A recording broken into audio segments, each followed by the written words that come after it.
এই যে মৃগেল মাছ, এটা হচ্ছে টমেটো দিয়ে আর আলু দিয়ে হচ্ছে, এই যে আলু দিয়ে একটু ঝোল ঝোল করা হবে। এটা আমার অনেক পছন্দের একটা তরকারি। ঝোল ঝোল করা, আলু তো এখন নতুন আলু তো ভালোভাবে ফুষ্ট হয়নি, কিন্তু তারপরেও তো নতুন আলু ছাড়া এখন আর পুরাতন আলু খেতে ভালো লাগবে না। এই যে পেঁয়াজ টমেটো কেটে রাখছে, এখন নুপুর রান্না করবে। মাছগুলোর কালার দেখেন অনেক সুন্দর আসছে। এই রাখির জন্য এক পিস লিস নেই,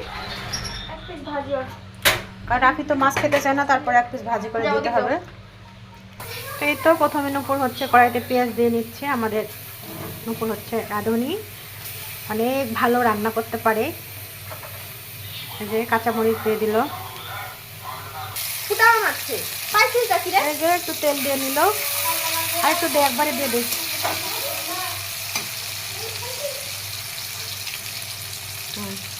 এই তো তেল দেওয়ার পরে একটু আদা রসুন বাটা দিয়ে দিল, কারণ আদা রসুন বাটা দিয়ে একটু নাড়াচাড়া করলে যে কাঁচা যে স্মেলটা থাকে এটা চলে যায়। এই জন্য একটু 5 মিনিট নেড়ে নিলে তারপর অন্য মশলা দিবে।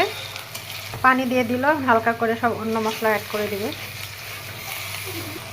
এই তো সব মশলা দিয়ে দিল, আদা রসুন বাটা, হলুদ গুঁড়া, ধনের গুঁড়া, জিরে গুঁড়া, শুকনা মরিচ। ঠান্ডাতে গাইস কথা মুখ দিয়ে উল্টাপাল্টা হয়ে যাচ্ছে আজকে।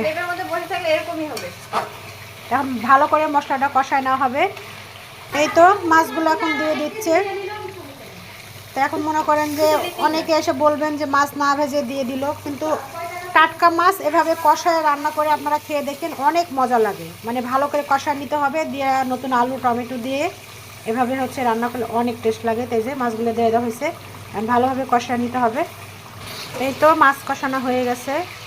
আজকে নুপুর শত্রুগুনা করছে গাইস। আমার পিসাটা দেখেন, এই যে আমি পিসা পছন্দ, আমি পিসা খাই। এই পিসাটা একদম ছোট করে মূল করে কাটছে দেখেন। মাছ ওঠানি,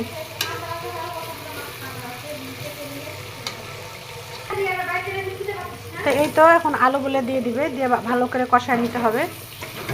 কষায় 10 মিনিট কষানোর পরে টমেটো দিয়ে আরও কিছুক্ষণ কষাতে হবে, দিয়ে একবারে।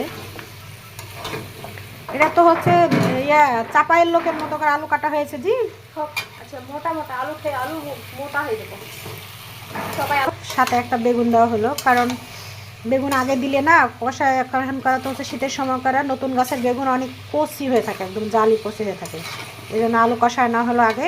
এই যে একটু এখন বেগুন দেওয়া হচ্ছে, তারপর আরেকটু কষা নিয়ে টমেটো দিয়ে ঝোল দিলেই তরকারি হয়ে যাবে। আলু বেগুন কষানো হয়ে গেছে, এখন টমেটো দিয়ে দিল, টমেটো দিয়ে আরেকটু কষায় তরকারি ঝোল দিয়ে বলক উঠলেই তরকারি হয়ে যাবে।